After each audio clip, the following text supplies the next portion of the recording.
Bonjour à tous et bienvenue sur l'IFPAS TV. Ravi de vous retrouver pour un nouveau numéro des décideurs engagés de l'assurance et de la banque en partenariat avec l'Hémicycle. Le groupe IFPAS en partenariat avec l'Hémicycle vous présente les décideurs engagés de l'assurance et de la banque. Tout comprendre sur le marché, ses enjeux, les stratégies et les perspectives d'évolution dans un monde qui change. Et j'ai le plaisir aujourd'hui de recevoir Véronique Faujour, secrétaire générale du Crédit Agricole SA, membre du comité exécutif, déléguée générale de la Fondation Grameen du Crédit Agricole. Bonjour Véronique Faujour. Bonjour Florence. Alors nous allons bien sûr parler de votre groupe, le Crédit Agricole, de vos très bons résultats, de votre stratégie, de vos valeurs, de l'attractivité du secteur. On évoquera aussi la place des femmes dirigeantes dans la banque, secteur encore très masculin, de vos engagements, de ce qui vous anime aussi au quotidien. Ce qui nous amène tout d'abord à parler de votre parcours. Alors un parcours original, atypique, puisque vous avez fait une carrière dans la presse magazine, avant de travailler dans la banque. Mais alors être journaliste, c'était travailler dans la presse, c'était un rêve ? Oui, ça a été un rêve de toujours. J'étais petite fille, déjà je rêvais d'écrire des journaux, d'écrire des livres, donc ça, c'est une passion de toujours. Mais ce n'est pas tout à fait un hasard de se retrouver dans la banque finalement, parce que c'est une question qu'on me pose assez souvent, mais comment est-ce qu'on peut passer de l'un à l'autre comme ça? Et je pense qu'en fait, ce qui nous meut dans la vie, en fait ce qui me meut moi en particulier, c'est de trouver des entreprises avec de fortes valeurs et surtout un fort impact. Et quand on travaille dans les médias et dans la presse, on a souvent l'habitude de dire qu'on a le pouvoir des idées, le pouvoir de l'information, et c'est vrai, c'est réel. Mais quand on travaille dans la banque, et surtout au Crédit Agricole, on a finalement le pouvoir d'agir. Et ce pouvoir d'agir concrètement sur les choses, c'est aussi extrêmement intéressant. Et donc c'est ce passage-là qui m'a beaucoup intéressée et c'est pourquoi je l'ai fait. Mais comment s'est fait ce passage, justement? Ça a été une opportunité? Ça a été un choix? À un moment donné, vous vous êtes dit, bon, bah, je vais quitter la presse magazine parce que voilà, la banque est un secteur qui m'intéresse, ou ça a été comme ça un petit peu un hasard? Moi, je pense que la vie, c'est d'abord des rencontres. C'est un peu le hasard des rencontres. Moi, j'ai jamais eu de plan de carrière, ni de trajectoire tracée en me disant à tel moment je ferai ci, à tel moment je ferai ça. Je pense qu'il faut se laisser porter aussi un peu par ce hasard des rencontres. Et j'ai fait une rencontre, en l'occurrence, qui était un des patrons du Crédit Agricole et qui a fait le pari de me proposer un poste qui était complètement étonnant par rapport à mon parcours, mais qui me passionnait beaucoup et j'avais envie de travailler avec lui, donc je l'ai rejoint. En quoi ce parcours aujourd'hui influe sur vos choix, vos démarches, vos combats, notamment pour la place des femmes à des postes de direction? Je pense que c'est un choix de vie aussi de pouvoir se considérer complètement adaptable et donc être en capacité de se remettre en cause régulièrement, de pouvoir se poser des questions telles que est-ce que je n'ai pas fait le tour de ce que je fais aujourd'hui, est-ce que je peux être utile autrement? Et donc mon parcours à moi, s'il peut être un peu de temps en temps partagé avec d'autres femmes, c'est de se dire qu'il n'est jamais trop tard. Il n'est jamais trop tard pour bifurquer, pour changer, pour se poser des questions, pour s'amuser et pour apprendre surtout. On va écouter tout de suite la question d'une alternante, Émilie.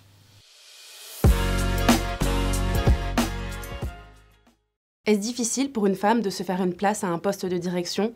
Est-ce plus difficile que pour un homme? Et on voit cette question qui s'affiche. Hein. C'est vraiment ça, là. Ce fameux plafond de verre qui est évoqué par Émilie, qui en a bien conscience alors qu'elle est jeune. Est-ce que c'est toujours plus compliqué pour une femme que pour un homme, notamment dans la banque, qui est un secteur très masculin? Alors c'est une question que je me posais moi déjà quand j'avais l'âge d'Émilie. Donc c'est une question récurrente chez les femmes. Je pense que c'est de moins en moins difficile d'une certaine manière parce qu'on a les quotas aujourd'hui, on a la loi Rixin. Donc on voit bien qu'on est dans un mouvement d'accompagnement de l'essor des femmes dans les postes de direction. Donc je dirais non, c'est pas plus difficile. C'est peut-être plus facile aujourd'hui. Et il faut se saisir cette opportunité quand on est une femme, de cette opportunité des quotas et des lois pour justement pouvoir trouver sa place. Donc je répondrai non à Émilie et c'est pas plus difficile que pour un homme. Ce qui est difficile aujourd'hui pour une femme, c'est pas d'atteindre des postes de direction désormais. Le prochain combat pour moi, c'est la nature des postes qu'on vous confie. Parce que vous pouvez être présente dans un comité de direction à des fonctions assez régaliennes pour les femmes désormais, c'est-à-dire les ressources humaines, la communication, les fonctions de contrôle. On voit bien les femmes positionnées sur ces fonctions-là. Ce qui est plus moteur et motivant désormais, c'est de se dire que les femmes, elles ont aussi des rôles exécutifs dans des business units, dans des opérations d'exécution concrète de rentabilité. Et donc, c'est ces postes-là aujourd'hui qu'il faut viser dans les postes de direction. Voilà la réponse pour Émilie, qui est une réponse quand même positive. Hein. Oui. Quelle est la politique du Crédit Agricole, justement, en la matière, concernant la place des femmes à des postes de direction? C'est un groupe engagé. On est, rien qu'au COMEX de Crédit Agricole SA, on est 35% de femmes. Je pense que c'est une très belle avancée. Avant l'arrivée du directeur général, qui est Philippe Brassac, je pense qu'on était à moins de 10%. Donc on voit bien l'évolution en très peu de temps, et qui va se prolonger d'ailleurs, puisque l'objectif, c'est vraiment d'arriver à une sorte de parité objective, qui est liée de toute façon à la place naturelle des femmes dans la société. Si je vous entends bien, vous êtes pour la discrimination positive, pour les quotas? Ah, moi, je suis à fond pour les quotas, sans hésiter. Je comprends tout à fait certaines femmes qui s'expriment en disant mais est-ce que je vais être choisie pour mon efficacité et pour mon expertise plus que pour les quotas? Et je dirais, mais peu importe, finalement. Ce qui compte, c'est qu'elles soient choisies tout court. Et donc, l'avancée des quotas est une avancée extraordinaire pour les femmes. Et on voit bien à quel point ça a fait bouger les lignes. Et j'aime beaucoup cette citation de Christine Lagarde, que je répète souvent et qu'on connaît bien désormais.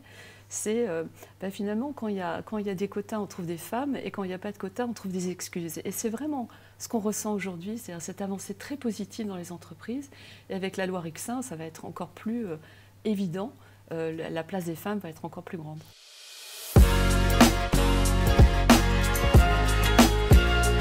On arrive donc au deuxième chapitre de cette interview pour l'attractivité du secteur, pour attirer les jeunes, justement. En fait, on est un secteur attractif. C'est vrai qu'on a, rien qu'au Crédit Agricole, on a à peu près 470 000 CV qui nous arrivent tous les ans, donc c'est quand même considérable. Et je dirais que la banque est attractive. Donc je ne ressens pas ce problème d'attractivité. Il me semble qu'en fait, c'est plutôt mieux informer encore, mieux communiquer encore, notre rôle à nous de faire valoir l'étendue des possibles, le champ des possibles, dans un groupe tel que le Crédit Agricole aujourd'hui, par exemple. Vous n'avez pas de difficulté de recrutement aussi, quand même, sur certains postes? On a toujours des difficultés de recrutement sur certains postes, comme toutes les entreprises, je dirais, puisqu'en fait, on a des pénuries sur certains postes, notamment en digital, en intelligence artificielle, ou encore même dans des métiers de communication auprès de la clientèle et de relations avec la clientèle. Mais je dirais, comme partout, comme dans toutes les entreprises, on a aujourd'hui besoin de montrer l'étendue du champ possible pour les jeunes. Et quand ils arrivent au Crédit Agricole, par exemple, ils ont une chance incroyable. C'est-à-dire que c'est quand même un groupe qui a une étendue très grande de métiers, qui est présent dans 46 pays, qui a une croissance potentielle importante. Et donc, quand vous rentrez au Crédit Agricole quelque part, vous pouvez évoluer et naviguer au fil de vos rencontres et au fil de vos envies. Et au fil de votre aspérité, finalement, vous pouvez vraiment évoluer dans un groupe comme le nôtre. Comment on attire les jeunes aujourd'hui avec ces valeurs de parité, de RSE, etc. C'est un vrai levier d'attractivité? C'est-à-dire qu'aujourd'hui, une entreprise qui n'aurait pas de politique RSE serait boudée par de jeunes actifs? Oui, en fait, d'abord, ce qui compte pour un jeune, c'est sa rémunération, c'est la qualité qu'il va trouver dans son travail, et puis c'est son évolution et sa projection dans l'avenir. Mais c'est vrai que la question de sens, dont on parle beaucoup, est très importante. Et moi, j'ai envie de dire aux jeunes, mais c'est un peu ce qui m'a motivée quand j'ai rejoint la banque, c'est quand même extraordinaire de se dire que vous rentrez dans une entreprise qui a le pouvoir d'agir, justement, sur l'avenir de la société. Et quand vous êtes vous-même en capacité de faire bouger les lignes, c'est ça le sens. C'est votre capacité à accompagner les évolutions sociétales et donc à les faire bouger dans le sens d'un meilleur avenir, d'un meilleur futur, d'un meilleur long terme pour tous. Et ça, je dirais, c'est la meilleure preuve de sens qu'on puisse offrir à des jeunes. Et on va écouter un autre alternant, Eman, qui vous pose une question justement concernant la RSE. Pouvez-vous partager des exemples concrets d'actions RSE, donc de responsabilité sociale d'entreprise, mises en place par le Crédit Agricole? Voilà. Quels exemples concrets, justement, de votre politique RSE pouvez-vous donner à Eman, alternant à l'IFPAS? Alors, à Eman, j'ai envie de répondre en deux temps. D'abord, un premier temps pour lui expliquer pourquoi, depuis plus d'un siècle, en fait, on est déjà une entreprise de RSE. Parce qu'en fait, on a été créé nativement au Crédit Agricole pour répondre à des enjeux de transformation sociétale. C'était le cas, par exemple, aux agriculteurs qui étaient complètement pauvres et démunis au début du siècle et qui avaient besoin d'emprunter. Et le Crédit Agricole s'est constitué comme ça, pour accompagner la modernisation de l'agriculture. Donc, de cette intention sociétale de départ, on a toujours été là, finalement. Et pour moi, la meilleure preuve de RSE, c'est d'être complètement intégré dans la politique du Crédit Agricole. En fait, ce qui est original chez nous, c'est qu'on n'a pas l'activité de la banque et puis à côté, la RSE, comme si on était dans les bonnes œuvres du Crédit Agricole. Ce n'est pas du tout le cas. Nous, on considère que la RSE fait partie de notre activité intrinsèque. Et donc, c'est pour ça qu'en fait, on l'intègre nativement dans notre activité. Alors maintenant, des exemples concrets. Tout simplement, j'ai envie de dire à Ayman, nous avons décidé cette année de constituer 2 nouveaux métiers. Pourquoi? Parce qu'en fait, on s'est rendu compte qu'à la fois en matière de santé et en matière de transition énergétique, on avait besoin d'aller plus vite et plus loin encore. Et donc, c'est pour ça qu'en fait, on a créé ces métiers, transition et énergie, pour accompagner l'évolution de l'énergie dans les territoires et devenir nous-mêmes, pourquoi pas, producteurs d'énergie. Et puis sur la santé, face aux déserts médicaux, il y a 15 millions de Français aujourd'hui qui sont dans un désert médical. Et donc on s'est dit, il faut qu'on soit nous-mêmes acteurs pour accompagner l'accès à la santé et faciliter l'accès à la santé. Donc 2 exemples concrets, très volontaristes, mais encore une fois, Ayman, pour nous, la RSE, c'est intégré dans l'activité de la banque. On reviendra justement sur ce rôle d'acteur et pas uniquement de financeur. Mais donc, si je vous entends bien, pas question de faire du greenwashing ou du social washing finalement. Donc, vous êtes vraiment engagé sur des actions très concrètes. Ah oui, et on nous attend là-dessus et c'est notre rôle. Il y a une caisse régionale que je vais citer qui est qui est Champagne-Bourgogne et qui est assez incroyable parce qu'en fait, quand je les ai rencontrés, ils m'ont dit, nous, tu vois, nous, on n'est pas des financeurs de territoire, on est des façonneurs de territoire. Et j'ai trouvé ça formidable parce que finalement, c'est ça intrinsèquement le rôle d'une banque ancrée dans ces territoires, c'est l'aider à se façonner. Et donc la RSE, encore une fois pour nous, c'est vraiment important et intégré. Vous parlez de nouveaux métiers que vous allez créer. Vous travaillez avec des organismes comme l'IFPAS, justement, pour qu'il y ait des formations en face de ces nouveaux métiers? Oui, tout à fait. C'est une de nos préoccupations. On travaille avec l'IFPAS. On a une université interne qui s'appelle l'IFCAM et qui est mobilisée pour ces nouveaux métiers, mais aussi pour l'accompagnement permanent. La formation continue chez nous, c'est un vrai sujet. La banque, c'est très expert. Et on a besoin d'être toujours en tête, finalement, sur ces expertises. Mais on a besoin aussi de se nourrir de tout ce qui se passe autour de nous. Et ça, c'est fondamental. Alors apparemment, c'est un modèle qui fonctionne, puisque vous avez de bons résultats.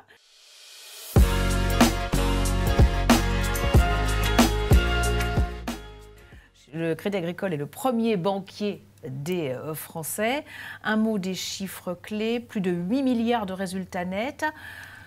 J'ai tendance à dire de très bons résultats, de trop bons résultats. C'est jamais bien perçu quand un banquier gagne trop d'argent. Ça doit être bien perçu quand un banquier gagne de l'argent, une banque en particulier, parce que, en ce qui nous concerne, 2 tiers de nos résultats sont conservés pour être réinvestis dans l'économie. Et c'est ce qui fait qu'en fait, aujourd'hui, on est le premier financeur des territoires, premier financeur de l'économie française, premier contribuable en France d'ailleurs. Et donc, c'est important de se dire que ces résultats-là, pour nous, c'est la capacité aussi d'investissement et de financement de l'économie, telle qu'elle est aujourd'hui et telle qu'elle se présente demain. Donc c'est important que la banque soit en bonne santé pour pouvoir justement continuer son travail de financeur et d'investisseur et de façonneur des territoires. Si je regarde un petit peu en détail les résultats, je vois qu'il y a une chute de l'activité assurance. Comment est-ce que vous l'expliquez ? Alors, ce n'est pas une chute de l'activité assurance, c'est plutôt une démonstration de l'utilité de l'assurance. Puisqu'en fait, en fin d'année, on a eu, vous savez, de graves sinistres climatiques. Et donc, l'assurance, naturellement, elle est là aussi quand ça ne va pas. Et donc, elle est là pour indemniser et pour faire en sorte qu'elle soit aux côtés des sinistrés. Et on a eu de graves sinistres climatiques en France. Et c'est ce qui explique, finalement, l'importance des cotisations qui ont été reversées, finalement, à nos sinistrés pour les accompagner. Et ça risque de ne pas s'arranger avec le temps, vu le dérèglement climatique. C'est quelque chose qu'on anticipe. C'est probable. Alors, qu'est-ce que vous faites de ces bons résultats ? On parlait tout à l'heure que vous les réinvestissez dans les territoires. Donc, cette politique orientée vers les territoires, c'est vraiment l'ADN du Crédit Agricole ? Oui, c'est l'ADN du Crédit Agricole parce qu'on est une banque coopérative et mutualiste et que les territoires, on est implanté dans tous les territoires en France. Et on se plaît à dire d'ailleurs que nous sommes la banque des territoires, aux côtés des territoires, pour les territoires et par les territoires. Il faut savoir que dans la gouvernance du Crédit Agricole, on a des élus locaux, on a des caisses locales. Ces élus locaux, souvent, sont dans les collectivités d'ailleurs locales et connaissent très bien et sont préoccupés et concernés par les territoires. Et donc de cette coopérative, de cette gouvernance de coopérative, très représentative finalement des élus locaux, on en vient à une banque très concernée et très ancrée dans les territoires. Alors justement, comment est-ce que vous travaillez très concrètement avec les collectivités locales ? On a une histoire très longue avec les collectivités locales parce qu'en 2023, on a fêté le centenaire de nos relations avec les collectivités locales, donc 100 ans de relations. Et on travaille étroitement à leur projet. On a eu des débuts, j'aime bien dire à ça, on a eu des débuts électriques avec les collectivités locales, dans le sens propre du terme. Parce qu'en fait, on a commencé avec elles, en début du siècle, à électrifier et à moderniser les campagnes. Ça a été le début d'une longue histoire sur les infrastructures, l'accompagnement de leurs investissements, l'accompagnement des infrastructures touristiques globalement. Et là, ce qui nous passionne aujourd'hui, c'est aussi les accompagner dans leur transition énergétique. Et on a des projets très concrets, je pense notamment dans le sud, il me vient à l'esprit là, la compagnie des coteaux de Gascogne qui joue un rôle très important avec les collectivités locales en Occitanie, en Aquitaine, et qui est vraiment là pour l'eau, pour l'acheminement de l'eau partout dans ces régions qui souffrent beaucoup de sécheresse en ce moment. Et donc 5 caisses régionales et Crédit Agricole SA contribuent à l'évolution, à l'accompagnement en capital de cette compagnie des coteaux de Gascogne qui va être encore plus sollicitée dans les années à venir.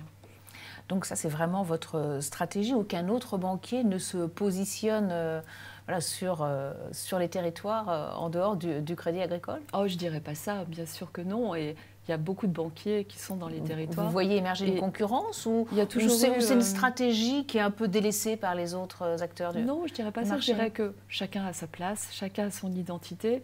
Nous, ce qui nous caractérise, c'est qu'on est implanté de très longue date. On est un acteur référent souvent pour les collectivités, de fait de le long partenariat de plus d'1 siècle. Et c'est ce qui caractérise finalement notre action. Nous, on aime bien dire en fait que dans les territoires, on est créateur de liens. Et donc les caisses régionales en particulier, qui sont vraiment des acteurs majeurs dans le financement, elles finalement contribuent à un projet global. Oui, parce qu'il y a d'autres banques qui, par exemple, vont fuir les territoires. Je ne commenterai pas les stratégies des autres banques. En tout cas, en ce qui nous concerne, c'est important pour nous. C'est d'y rester et on le disait, d'accompagner les grandes transitions comme vous l'avez toujours fait. On a évoqué le climat, vous nous avez donné un exemple. Il y a aussi la santé. Oui, la santé. Alors, je vous disais tout à l'heure, 15 millions de Français dans des déserts médicaux. On est préoccupé par ça. Et donc, on a créé ce métier, santé et territoire. Mais en fait, la réalité, c'est qu'on est en départ lancé dans la plupart des caisses régionales et des territoires. Il y a déjà beaucoup de choses qui se font en matière de santé. Mais on a senti le besoin, en fait, d'identifier justement 2 types d'accompagnement. Le premier qui est comment on va faire pour faire en sorte que cet accès aux soins soit beaucoup plus facilité notamment. Et là, on travaille sur la télémédecine, sur les nouvelles formes d'associations de professionnels de santé, qu'ils soient médicaux ou paramédicaux dans des maisons de santé. Comment est-ce qu'on fait pour les accompagner et les financer? Et puis aussi, on réfléchit à d'autres formes d'hébergement pour les personnes âgées notamment, dans les territoires. Donc ça, c'est toute une partie d'accès aux soins. Et puis il y a une deuxième partie qui est le bien vieillir. Et ce bien vieillir-là nous préoccupe aussi parce que, vous le savez, on est dans une société qui va accueillir de plus en plus de personnes âgées. Et donc, on se dit, mais comment on fait pour à la fois les aider à rester le plus longtemps possible chez elles, et puis en même temps, quand elles ne peuvent plus être chez elles, comment est-ce qu'on leur donne des structures d'accueil qui font qu'elles sont encore chez elles, mais hors de chez elles. Et ça, c'est tout un chantier d'investissement et de financement, de nouvelles formes d'hébergement aussi, qui sont à l'œuvre. Oui, il y a un gros chantier quand même, oui. Notamment dans la santé, tout simplement à trouver des professionnels de la santé qui voudraient venir s'installer dans les territoires. Et ça, que peut faire le Crédit Agricole sur cette question? Nous, ce qu'on peut faire, c'est tout seul, on ne peut pas faire grand-chose, mais justement en accompagnement des collectivités et des professionnels de santé, nous, ce qu'on peut faire, c'est créer ces fameuses maisons de santé. Et donc, un professionnel aujourd'hui, un généraliste par exemple, il a du mal à s'installer dans un endroit parce qu'il est seul. Et donc, il faut essayer de faire en sorte que les paramédicaux et les médicaux se regroupent ensemble dans des maisons de santé et donc trouvent des synergies opportunes, mais aussi une capacité de s'entraider et d'avoir une vraie structure de santé qui puisse répondre à toutes sortes de demandes des patients et ne pas peser sur un seul homme ou une seule femme dans un territoire. On parlait des grandes transitions. Là, le salon de l'agriculture vient de se terminer. Comment est-ce que vous aidez les agriculteurs, eux aussi, à se transformer? Parce qu'avec les changements climatiques, ils vont devoir aussi se transformer et peut-être changer leur agriculture. En fait, la transformation de l'agriculture fait partie de notre projet sociétal. On a un projet sociétal aujourd'hui qui repose sur 3 grands chantiers. Le premier, c'est comment est-ce qu'on va aider l'économie à se décarboner le plus vite possible. Le deuxième, c'est comment est-ce qu'on est un acteur de l'inclusion sociale et notamment auprès des jeunes. Et puis le troisième, c'est comment est-ce qu'on accompagne l'agriculture dans ces transitions. Et toutes les agricultures, j'ai envie de dire. Donc je ne suis pas la mieux à même à en parler parce qu'il y a des personnes bien plus expertes que moi au sein du Crédit Agricole. Mais ce que je peux dire aujourd'hui, c'est que le Crédit Agricole accompagne très concrètement les transitions agricoles et agroalimentaires en créant des fonds. On a créé un fonds d'1 milliard justement pour accompagner ces transitions et créer des véhicules qui vont permettre les investissements nécessaires à sa transformation. On a aussi un accompagnement dédié pour les jeunes agriculteurs, parce qu'un des grands chantiers qui est devant nous, c'est le renouvellement des générations dans les exploitations agricoles. C'est le gros problème, qu'il faut opérer, puisqu'aujourd'hui, quand 3 agriculteurs partent en retraite, il y en a à peine un qui se positionne pour les remplacer, donc c'est quand même pas suffisant. Donc il faut rendre à nouveau ce métier attractif, il faut faire en sorte qu'on les accompagne et qu'on fasse en sorte qu'ils aient des packages de financement et d'investissement qui leur conviennent pour s'installer. Donc vous voyez qu'on est vraiment au carrefour, évidemment au Crédit Agricole, banque de 8 agriculteurs sur 10, de beaucoup de changements, et on est là pour les accompagner aussi. On parle bien sûr de votre action dans les territoires. Est-ce que l'approche est différenciée en fonction des territoires? Oui, et c'est ça l'originalité aussi du modèle du Crédit Agricole, c'est qu'on a 39 caisses régionales. Et pourquoi on a 39 caisses régionales qui sont des banques de plein exercice? Parce que justement, elles sont bien au cœur de leur territoire et concernées et d'une certaine manière en résonance avec leur territoire. Et donc ce qui peut s'appliquer quelque part à Nord-de-France par exemple, sera assez différent dans la région Nord-Midi-Pyrénées ou en Aquitaine. Donc on voit bien qu'aujourd'hui on a besoin, à des problèmes globaux, on a besoin d'avoir des solutions globales. Et on se plaît souvent à dire que vraiment, souvent les solutions elles viennent des territoires. Et la plupart du temps d'ailleurs, beaucoup d'innovations émergent des territoires et après font l'objet d'expérimentations plus nationales. Mais en tout cas, ce qui est vraiment important et fondamental pour nous, c'est d'être bien collé à la réalité des territoires et d'y répondre le plus efficacement possible. On va écouter la question d'une autre alternante sur ce que vous trouvez le plus passionnant dans les secteurs de la banque. On va écouter Janine. Quels aspects du secteur de la banque trouvez-vous les plus passionnants et motivants, en particulier pour les jeunes professionnels? Voilà. Alors, quels aspects du secteur de la banque vous trouvez les plus passionnants pour les jeunes professionnels? Vous y avez déjà un peu répondu, hein, mais si on devait si je devais condenser tout ça pour Janine, résumer tout ça, oui. Si je devais convaincre Janine de nous rejoindre en tout cas, je lui dirais que plusieurs choses. La première, c'est que on a une capacité incroyable de métier et de propositions à lui offrir. Donc cet aspect de la banque-là, qui est que vous n'êtes pas enfermé dans une trajectoire de vie, ni dans un métier donné, mais vous pouvez en découvrir beaucoup, et que ce soit en France ou à l'étranger, peu importe, mais en tout cas, vous avez cette capacité d'ouverture qui est incroyable et qui peut vous amener à faire des choses très variées. Ça, c'est vraiment un atout très fort. Et la deuxième chose que j'aimerais dire à Janine aussi, et que je ressens très fortement au Crédit Agricole, et je peux le dire d'autant plus que je ne suis pas un pur produit du Crédit Agricole, et que je l'observe beaucoup avec beaucoup d'intérêt, c'est que l'ascenseur social au Crédit Agricole fonctionne vraiment. Et que nous ne sommes pas, en tout cas une banque, un groupe, préoccupé ou complètement focalisé sur votre formation d'origine. Bien sûr, ça compte, mais ce n'est pas essentiel.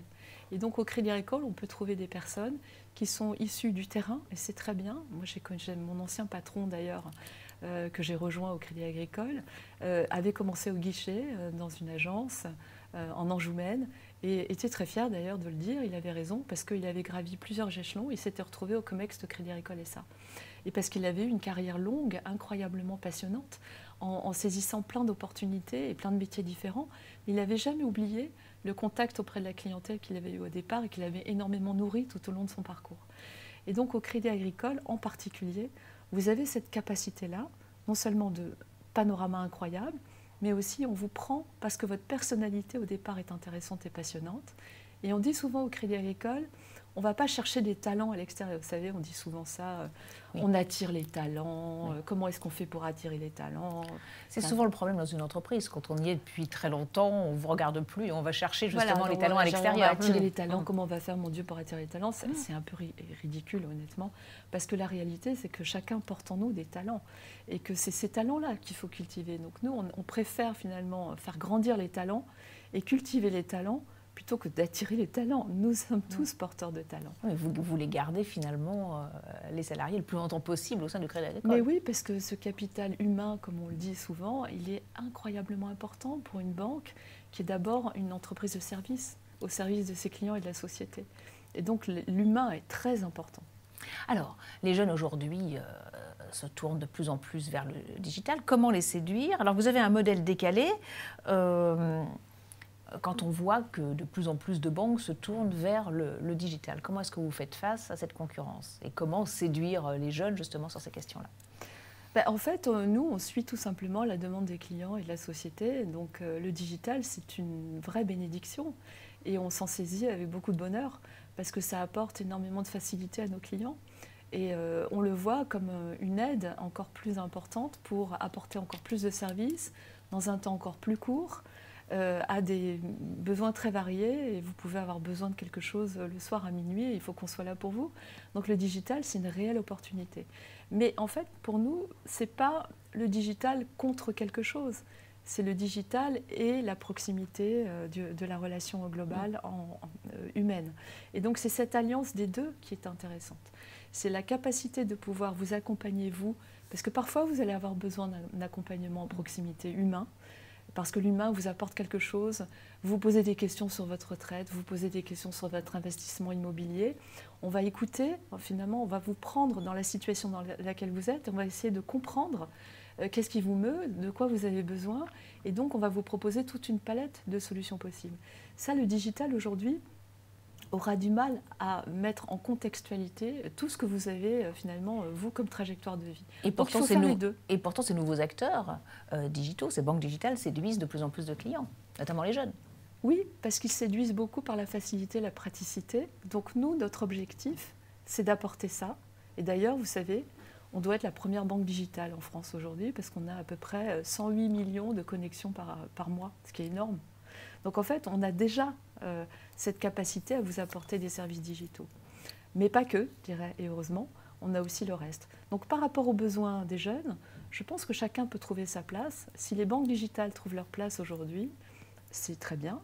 Nous, on considère qu'avec l'arrivée des banques digitales, on a eu un sursaut d'énergie aussi, de modernisation de process et de digitalisation de process au service des clients, qui est très bénéfique, en ce qui nous concerne en tout cas. Donc des concurrents qui vous ont amené à bouger quand même. La concurrence est toujours sain et vertueux, donc c'est parfait. Mais moi, ce que je constate, c'est qu'on n'a pas de manque à gagner aujourd'hui, on n'a pas de carence en termes de recrutement de nouveaux clients. On a recruté, on a à peu près 2 millions de nouveaux clients qui sont arrivés cette année, en 2023, ce qui est très important. Donc on voit bien aujourd'hui que chaque client, finalement, va consommer les produits financiers en fonction de ses besoins de vie. Et nous, on essaye en tout cas de répondre à l'étendue de ses besoins de vie, tout au long de la durée de sa vie d'ailleurs. Et on essaie d'être le plus holistique possible dans cette proposition de la relation globale. C'est Before Bank, hein, la banque digitale relationnelle. C'est un petit peu ce que vous nous expliquez. Donc on peut faire du digital et du relationnel à la fois, mais est-ce qu'on est rentable ? Oui, on est forcément rentable. Il faut avoir une vision un peu dans la durée, ce qu'on a toujours su faire au Crédit Agricole. La durée, c'est ce qui nous caractérise et il ne faut surtout pas avoir des stratégies de court terme sur ces questions de modèle économique. Mais en tout cas, ce qui est original pour Before Bank, c'est vraiment cette vision de l'accompagnement justement continu. L'originalité aussi de Before Bank, c'est non seulement d'être aux meilleurs standards digitaux, mais aussi de pouvoir vous proposer un accès à la banque 24/24, 7/7. C'est-à-dire que si vous arrivez à un pépin, et d'ailleurs, par malchance, c'est souvent le dimanche ou quand vous êtes à l'étranger très loin ou quand tout est fermé, que ça vous arrive. Absolument. Et sinon, bien, ça ne serait pas amusant. Ben voilà, sinon ce ne serait pas drôle. Et donc l'offre de Before c'est justement de pouvoir vous mettre un conseiller en contact avec vous, au téléphone, enfin, quel que soit le moyen que vous aurez choisi, et qui va pouvoir vous dépatouiller à un moment où vous êtes bien seul finalement avec vos problèmes. Et donc 24/24, 7/7, c'est une vraie innovation de Before Bank. Et puis vous avez racheté aussi Pledge, spécialiste du paiement fractionné. Alors, le paiement fractionné, on en parle beaucoup en ce moment. C'est vraiment une véritable attente des clients? Oui, c'est une utilité, et c'est une utilité à laquelle on veut répondre. On y répondait déjà, et là, ça va être encore plus opérant. Donc oui, on répond à toutes les utilités de nos clients de manière générale.